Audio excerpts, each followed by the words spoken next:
My little brother dropped a message in the family group chat Friday night. Don't come to the BBQ this weekend. My new wife says you stink up the whole party. Mom and Dad spammed heart reactions like it was hilarious. I just typed back one word. Got it.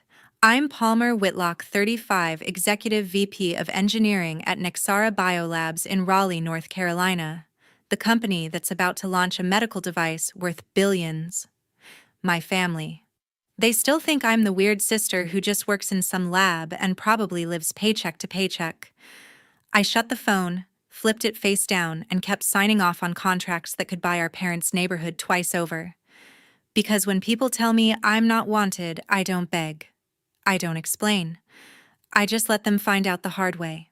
If you've ever been treated like the family joke, hit that like button and subscribe right now with notifications on.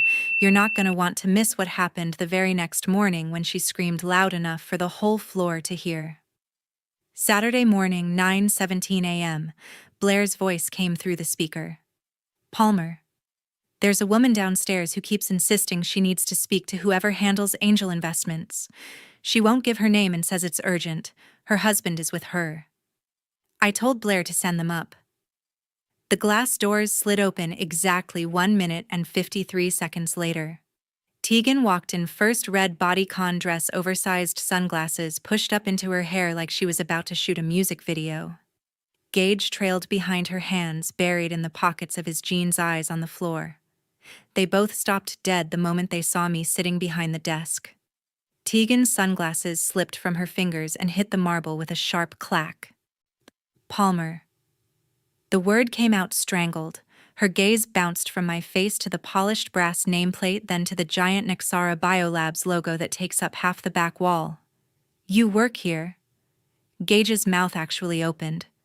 He looked like someone had punched him in the stomach. This is your office, he managed. I stayed seated, fingers resting on the desk, voice flat. Executive VP of Engineering. What do you two want? Tegan recovered in a heartbeat. Shock flipped into the brightest, fakest smile I'd ever seen. She strutted forward and dropped a thick, glossy pitch deck right in front of me like it was scripted. Oh my God, this is literally perfect, she squealed, clapping her manicured hands together. I'm raising for my medical diagnostics startup, next-gen point-of-care testing, total game changer. We need $2 million to push through FDA clearance. You're literally in the industry. You can write the check today. Gage finally found his voice and nodded hard. Yeah, sis, it's a slam dunk. Family looks out for family, right? I didn't touch the deck. You showed up at my job. No appointment on the Saturday of Memorial Day weekend to ask for $2 million. Tegan's smile didn't even flicker. Exactly. Blood is thicker than water, Palmer. I looked her dead in the eyes. No. The smile vanished like someone flipped a switch. What do you mean, no? Her voice shot up an octave. You're seriously telling your own brother no? Gage stepped up beside her. Palmer, come on. This could set us up for life. I repeated myself slower. Leave. Now. The open plan floor outside my glass walls had gone completely silent. Every engineer within 50 feet suddenly found their second monitor fascinating. Tegan's face turned the exact shade of her dress. Are you kidding me right now? She shouted. You sit up here in your fancy corner office making millions and you won't help your own flesh and blood. She spun toward the glass so the entire floor could hear. This is why nobody wants you around. You're jealous that Gage finally has a real partner, and all you have is this cold, pathetic job. Security was already moving. 2 guards in black polos appeared at my door before I pressed anything. Ma'am, you need to lower your voice and exit the building, the taller one said. Tegan whirled on him. Do you even know who she is? That's her brother? Gage grabbed her wrist. Tegan, let's just go. She ripped her arm away. No, she doesn't get to treat us like garbage. The guards closed in. One already had the elevator held open. Gage looked back at me one last time, eyes wide with betrayal. You're really picking this place over us, he muttered as they pulled Tegan into the hallway. She was still screaming about lawsuits, and you'll regret this when the doors sealed shut.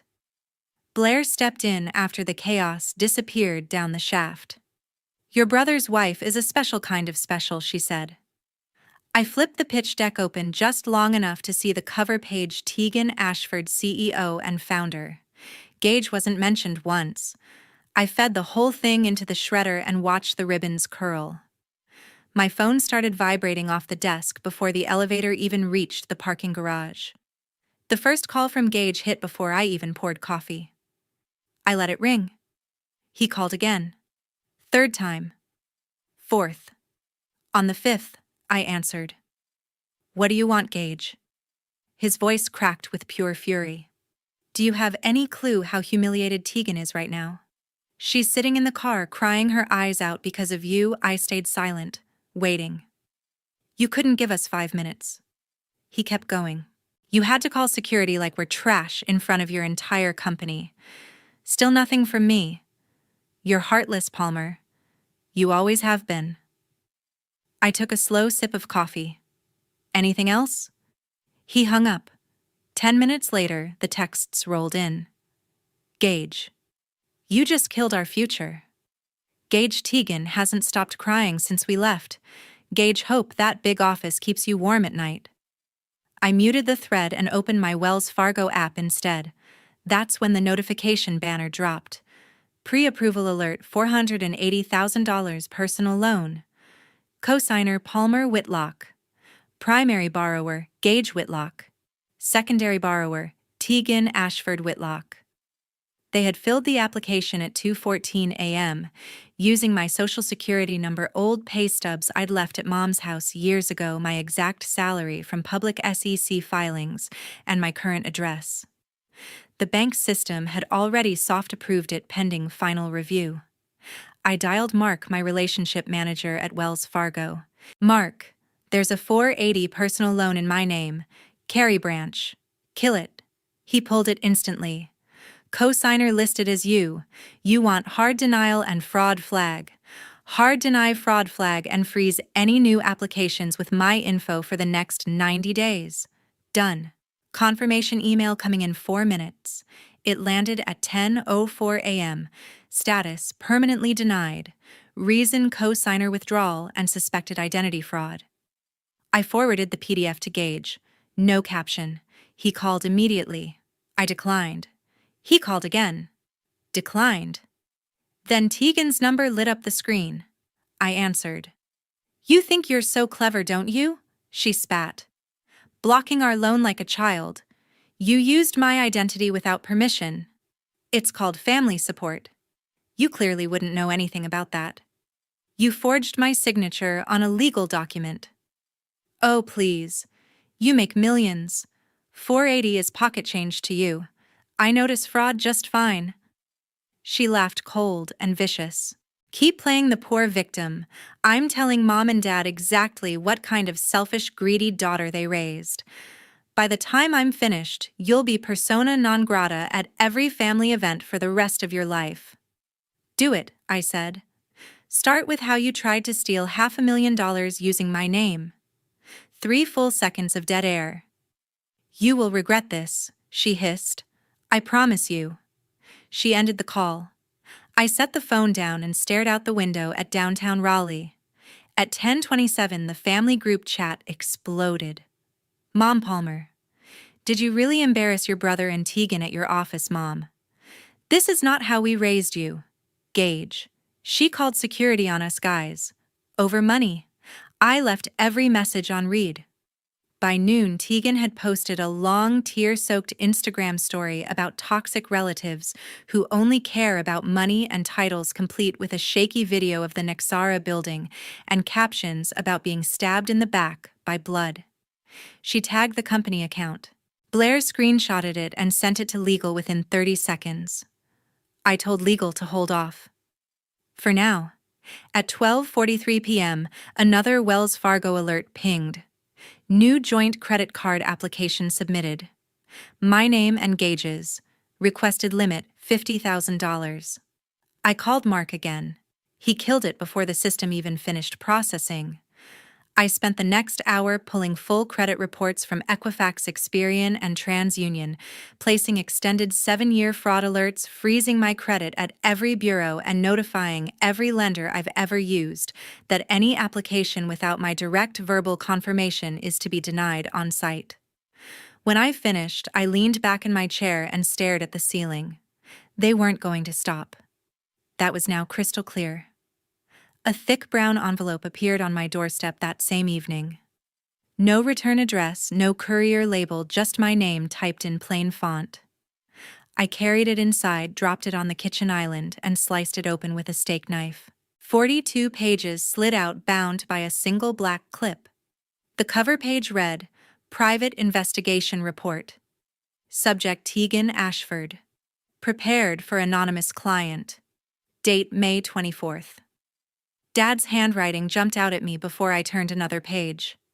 I pulled the small note free first. It was written on the back of an old power bill, shaky blue ink. "I've been suspicious for a long time but didn't know how to bring it up. If you can handle this, please do. I'm sorry." Dad, I sat down and started reading. Page 1 summary. Tegan Ashford, age 27, married Gage Whitlock, December 2023. Previous marriage, Maverick Whitaker, 2021-2022, dissolved after Chapter 7 bankruptcy filing. Pages 2 through 12, court documents from Maverick Whitaker's bankruptcy. Tegan had convinced him to max out 8 credit cards for inventory for a beauty product startup that never launched.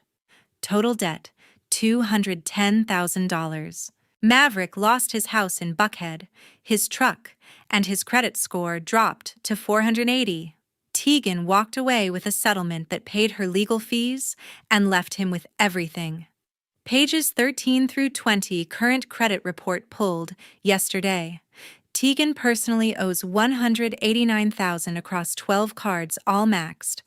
Interest alone runs her $3,000 a month. Pages 21 through 34, brand new personal loans opened in the last 3 months, all in Gage's name only. Total borrowed $142,000. Purpose listed on each application: home renovation and business equipment. No renovations have started. No equipment purchased. Bank statements show the money moved to Tegan's personal account the same day it hit.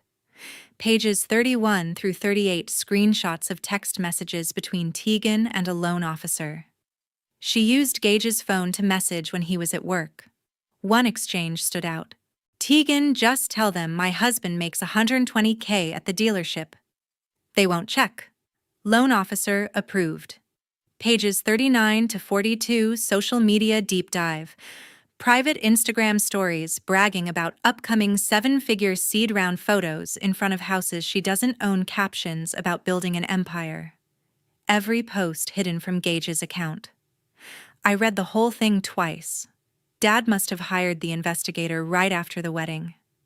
6 months of watching, paying, waiting. 6 months of pretending everything was fine at Sunday dinners while Tegan smiled across the table. I flipped back to his note and read it again. The handwriting got shakier toward the end, like he'd written it fast before he changed his mind. My phone stayed silent the rest of the night. No more calls from Gage, no more threats from Tegan. The group chat had gone quiet too, probably because Mom and Dad were trying to figure out what story to believe. I poured a glass of wine, sat on the couch, and opened my laptop. First, I emailed Maverick Whitaker. The investigator had included his current contact info. Subject line: Tegan Ashford. Body: I have the full report. I know what she did to you. I need 5 minutes of your time tomorrow night. Name your price. He replied in 6 minutes. No charge. Just tell me when and where. Next, I pulled up the property records for the house Gage and Tegan live in. Carey address: 3 bedrooms, built 2018. Deed still shows my name alone. I bought it 4 years ago so Gage wouldn't be stressed about rent while he figured out his career. Title never transferred. Mortgage in my name only. Monthly payment auto-drafted from my account.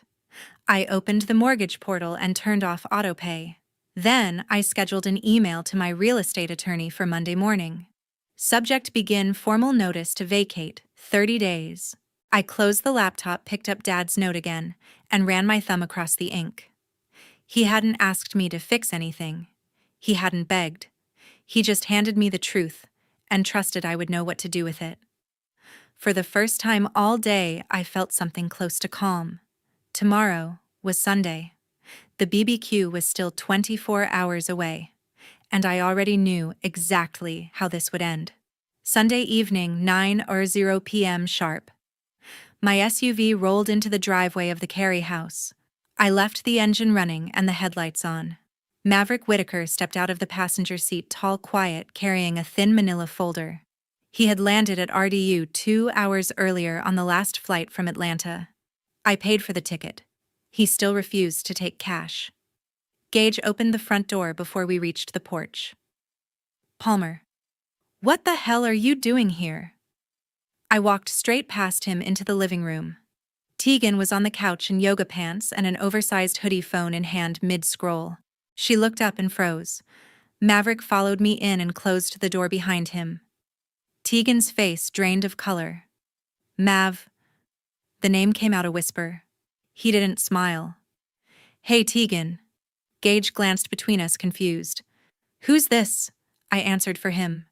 "Maverick Whitaker, Tegan's first husband." Tegan shot off the couch. "What is this? Some kind of ambush?" "Sit down," I said. She didn't. Gage did. Maverick placed the folder on the coffee table and flipped it open. Court-stamped bankruptcy petition 2022, 8 maxed credit cards, a house foreclosed in Buckhead. His signature next to hers on every page.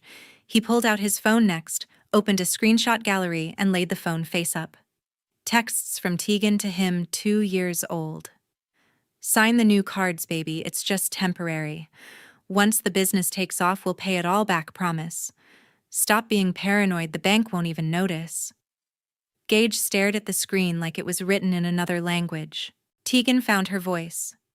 "That was years ago. I was young. I made mistakes. You drained him dry. I cut in. Then you moved on to the next one." Gage finally looked at her. "Tegan." She turned on him, eyes blazing. "She's lying. She's trying to ruin us because she's jealous." Maverick spoke for the first time, voice low. "I lost everything. House, credit, savings. She told me the same story she's telling you now. Word for word." Tegan lunged for the phone. Maverick pulled it back. I reached into my bag and set a single document on top of the bankruptcy papers. The deed to the house we were all standing in. Recorded 2021. Owner Palmer Whitlock. Sole name. No mortgage in Gage's name. No co-signers. Gage read the first line and went pale. I kept my voice level. "I bought this place 4 years ago so you wouldn't have to worry about rent while you figured things out. Title never changed. Mortgage is in my name only. Insurance, too." Tegan laughed high and desperate. "You're bluffing. You wouldn't throw your own brother out." "I already turned off autopay on the mortgage this morning," I said. "And I've removed my name from every account, loan, and application you've touched." Gage stood up slowly. "Palmer, you can't, I can. And I am. All financial support ends tonight. The house is mine. You have 30 days to vacate." Tegan stepped toward me, finger pointed. "You evil bitch. You think you can just Maverick move between us? Don't." She stopped breathing hard. Gage's voice cracked. "You're destroying my marriage. You're destroying my life." "No," I said. "She did that the day she decided to use you the same way she used him." Tegan's eyes filled with tears, real or fake, impossible to tell. "Gage, baby, don't listen to them." Gage looked at her, then at the deed, then at Maverick's bankruptcy papers still spread across the table. He didn't say a word. I picked up my keys. 30 days starts tonight. Maverick followed me to the door. As I stepped onto the porch, I heard Tegan scream, "This isn't over." Gage's voice smaller than I'd ever heard it. "Tegan, is any of this true?" The door closed behind us. I dropped Maverick at his hotel, thanked him, and drove home in silence. My phone stayed dark the entire way. Gage started calling at 11:47 p.m. Sunday night and didn't stop until the sun came up. 57 missed calls, 219 text messages. Gage Palmer. Please pick up Gage. I'm on my knees here. Gage. She's throwing clothes in suitcases, Gage. You're literally making us homeless. Gage, I'm sorry. Okay, I'm so sorry. Gage. You're my only sister, Gage. Don't do this to Mom and Dad. I never once touched the green button. Phone stayed face down on the nightstand screen, lighting the ceiling every 30 seconds like a silent strobe. Monday morning, I walked into the office at 7:59 a.m., opened my laptop, and hit send on the email my attorney had prepared over the weekend. To Gage Whitlock, Tegan, Ashford Whitlock. From Palmer Whitlock via Reynolds and Associates. Subject: formal termination of all financial support and 30-day notice to vacate. 3 crisp pages. Paragraph 1. Every dollar of direct and indirect support ends effective immediately. Paragraph 2. The residence at 1427 Bellwood Lane, Cary, North Carolina, 27519 is titled solely to Palmer Whitlock. Occupancy permission is hereby revoked. Paragraph 3. You are granted 30 calendar days from receipt to remove all personal property. Day 31 triggers formal eviction. Paragraph 4. Any damage, removal of fixtures, or attempt to place liens will result in immediate civil and criminal action. Sent at 8:14 a.m. Read receipt from both addresses at 8:16 a.m. Tegan replied to my corporate email at 8:29 a.m. Subject: formal termination of all financial support and 30-day notice to vacate. Nice try. This is the saddest bluff I've ever seen. You don't have the spine to throw your baby brother onto the street. See you at the BBQ tomorrow. Can't wait to watch you try to explain this tantrum to your parents. I forwarded her reply to my attorney with one line: proceed without further delay. At 9:05 a.m., Wells Fargo's Fraud Recovery Division emailed Gage and Tegan directly, CCing me. Subject: pre-litigation demand. Fraudulent loan application WF 2025-07174. Amount: fraudulently attempted $480,000 demand repayment of processing fees, investigation costs, and statutory damages totaling $11,400 within 90 days. Failure to cure will result in civil suit filed in Wake County Superior Court and referral to the North Carolina Attorney General for felony identity theft prosecution. I forwarded that email straight to Tegan. No text. No emoji. Just the forward. She responded in 9 seconds. Tegan. You went to the bank, you're insane. Tegan, Gage is having a full meltdown. Tegan. You're dead to both of us. Gage resumed calling at 9:22 a.m. I declined every single one. By noon, the family group chat had turned into a war zone. Mom Palmer. What on earth is this lawyer email, Mom? You cannot put your brother on the street. Dad, call me immediately. Gage. She's trying to make us homeless before the holiday. Aunt Linda. This is not Christian behavior. I muted it and flipped the phone to do not disturb. At 2:17 p.m., my attorney confirmed the 30-day notice had been hand-delivered by licensed process server. Tegan signed for it at 1:59 p.m. with a middle finger to the camera. At 4:11 p.m., the mortgage servicer confirmed auto payment permanently canceled. Account now requires manual approval for any transaction. At 6:27 p.m., Tegan created a new group chat titled Family Meeting and added me, Gage, Mom, Dad, 2 uncles, and 3 cousins. Tegan. Everyone needs to see what Palmer is doing to her own blood. Attached lawyer letter plus Wells Fargo demand PDF. Mom Palmer, this has gone way too far, Dad. We are talking tomorrow whether you like it or not. Gage, she's killing us. I left that chat without a word. At 8:52 p.m., the lobby concierge buzzed my condo. Ma'am, a Mr. Gage Whitlock is downstairs. Says it's life or death. Tell him I'm not available. Security footage showed Gage pacing the lobby for 23 minutes, hands in his hair, before he finally walked out into the rain. By midnight, my phone showed 289 new messages and 71 missed calls. I didn't open a single one. Tomorrow was Memorial Day. The barbecue was still scheduled for 2 p.m., and I already knew exactly what I would place on the picnic table. Memorial Day, 1:58 p.m. I pulled into Mom and Dad's driveway in Durham one last time. The backyard already smelled of charcoal and ribs. Country music drifted over the fence. Aunts, uncles, cousins, neighbors, everyone laughing, red cups in hand. Tegan stood beside Dad at the grill in a white sundress and cowboy hat, flipping burgers like she'd been born into the family. Mom spotted me first. Her smile faltered for half a second, then she forced it wider and waved. Palmer. You made it. I walked straight through the gate across the grass and stopped at the long picnic table covered in red checkered cloth. Nobody noticed the thick manila folder in my hand until I set it down with a heavy thud right between the potato salad and the baked beans. Silence spread like spilled beer. I opened the folder and spread the documents in a neat row. First, the original deed to the Carey house, my name only recorded 2021. Second, the 30-day notice to vacate signed for by Tegan yesterday. Third, the mortgage statement showing missed payment and acceleration clause triggered. Fourth, Wells Fargo's pre-foreclosure notice dated this morning. Fifth, Maverick Whitaker's 2022 Chapter 7 bankruptcy discharge, every page stamped with Tegan's signature beside his. Gage dropped his plate. Coleslaw splattered across the patio. Mom's hand flew to her mouth. Dad's tongs froze midair. Tegan laughed, nervous and loud. What is this, some kind of joke? Gage stumbled forward and fell to his knees in front of me, voice breaking. Palmer, please. I'll fix it. I'll leave her. I'll do anything. Don't do this in front of everyone. I looked down at him. You had 30 days. You chose to spend them lying.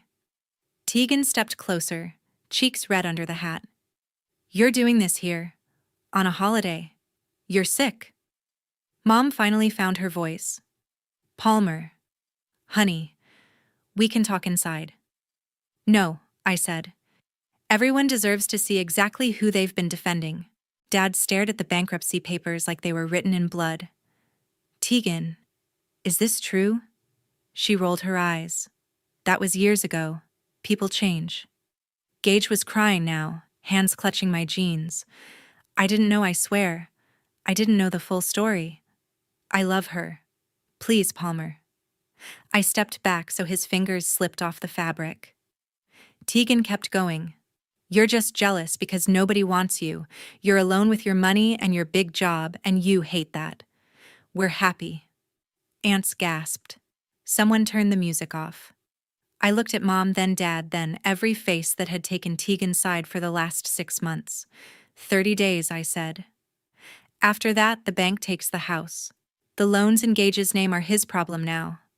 I'm done paying for lies. Gage sobbed louder. You're my sister. You stopped being my brother the day you let her use my name to steal. Tegan lunged forward like she might grab the papers. Dad caught her wrist without thinking. Mom's eyes filled with tears. Palmer, please don't leave like this. I closed the empty folder. I already left, I said. Today was just the goodbye you forced me to deliver in person. I turned and walked back through the yard. Nobody moved. Nobody called after me. The only sound was Gage crying into the grass and the sizzle of meat burning on the grill. I got in my car, backed out, and drove away without looking in the rearview mirror once. 3 months later, the foreclosure was final. NK padlock gleamed on the front door. The foreclosure sale happened on a Tuesday morning. I didn't attend. The trustee emailed me the final paperwork at 11:07 a.m. Property reverted to lender deficiency, balance waived because I never signed as borrower. Clean break. Tegan got hit with 3 separate civil suits the same week. Wells Fargo for the fraudulent loan fees. 2 credit card companies for the balances she had run up in Gage's name once I locked everything down. Total judgments $163,000 and counting. Her wages, if she ever finds a job, are already garnished for the next 15 years. Gage's credit score crashed to 510. The auto repair shop he worked at ran a routine background check after 6 months of employment and fired him the next day. No one in the triangle will hire a mechanic with that kind of red flag. Mom and Dad put their little Durham house on the market in August. They accepted an offer 10 grand under asking just to close fast. Proceeds went straight to paying off the newest loans Tegan had convinced Gage to take out before I cut the cord. They moved into a 2-bedroom apartment off Guess Road. Mom still leaves the porch light on every night just in case. I blocked every number that ever belonged to them. Changed my personal cell, changed my work direct line, had Blair screen every unknown call at the office. Even my mailing address is now a private P.O. box under the company name. I never heard from Gage again after the BBQ. Tegan tried once from a burner 2 weeks after the sale. The message was 4 minutes of screaming and crying. I deleted it without listening to the end. Sometimes late at night, I pull up the county property records and look at the Carey house. Status bank owned. Photos from the listing show the rooms stripped bare the walls Gage painted last year, already patched and repainted neutral beige. Dad sent one letter through my attorney in September. Handwritten 3 pages.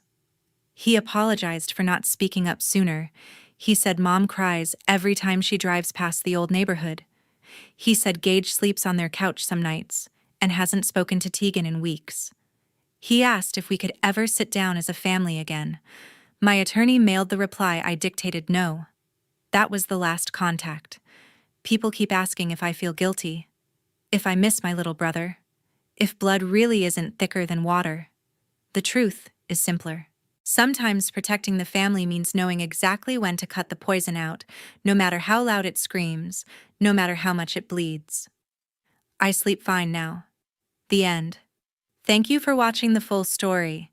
If it hit you even a little, drop a like, leave a comment and subscribe so you never miss the next one. See you soon.